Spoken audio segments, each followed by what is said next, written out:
Hello students, as already discussed in the previous lecture of information theory, out of three messages received from this weather bureau, third one contains more information than first and second because this is a rare event in a desert. So I can say, hence on conceptual basis, the amount of information received from the knowledge of occurrence of an event may be related to the likelihood or probability of an occurrence of that event. So I can say, if the information is more, then the probability of occurrence of that event will be very less. That's what I have written, because the message associated with the least likelihood event thus contains maximum information. So you can say, if I will represent information I of x, it will be inversely proportional to probability of x, probability of that very information. You can say I of x. That means if the probability of occurrence of a message or information is very high, then information will be very less. Similarly, if you will say information probability of this information is very less, then information you will get will be very high. That means for getting more information, then its probability of occurrence of that very event or associated with that information should be very less. That means information and probability, they are inversely related to each other. So in this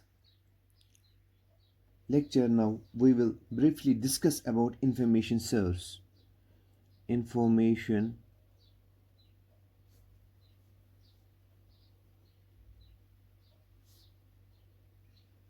sources.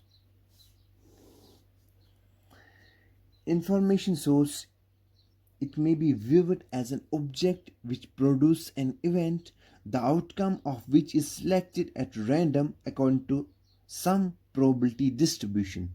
So I will write here, an information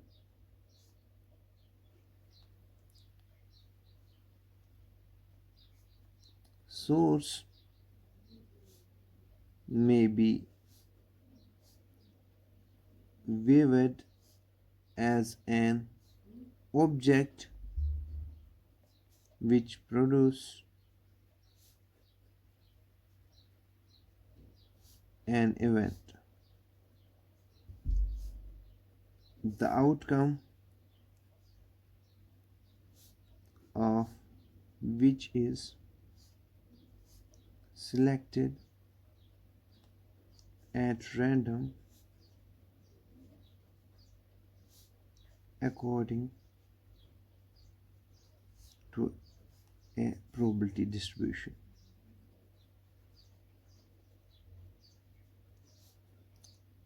Done. So the definition of information source is, an information source, it may be viewed as an object which produces an event, the outcome of which is selected at random according to some probability distribution. So practical source,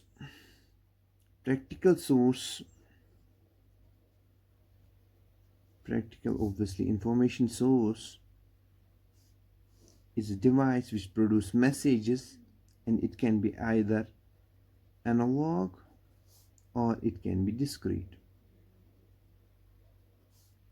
It can be analog source or it can be discrete source. Analog source can be transformed to discrete via sampling and quantization techniques.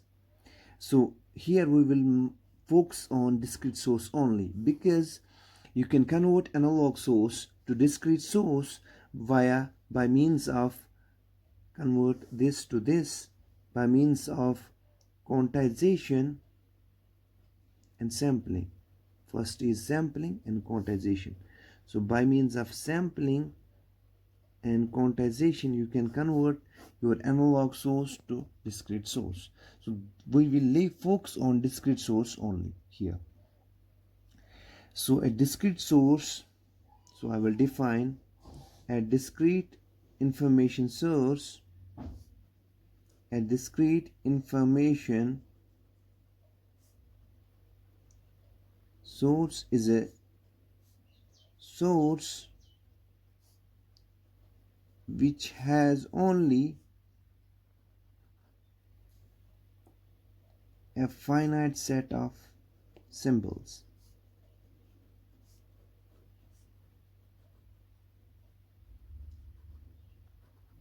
as possible outcomes.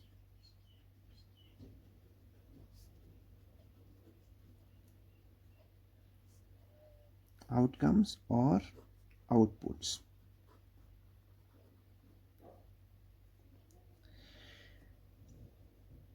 Now the set of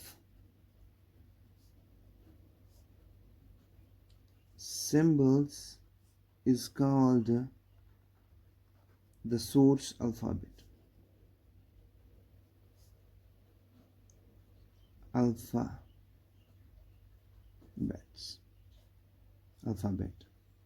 And the elements of the set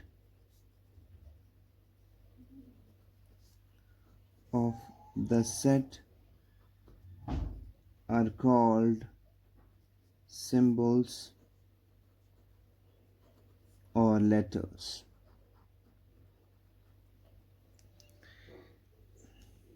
So what we have discussed here is information source.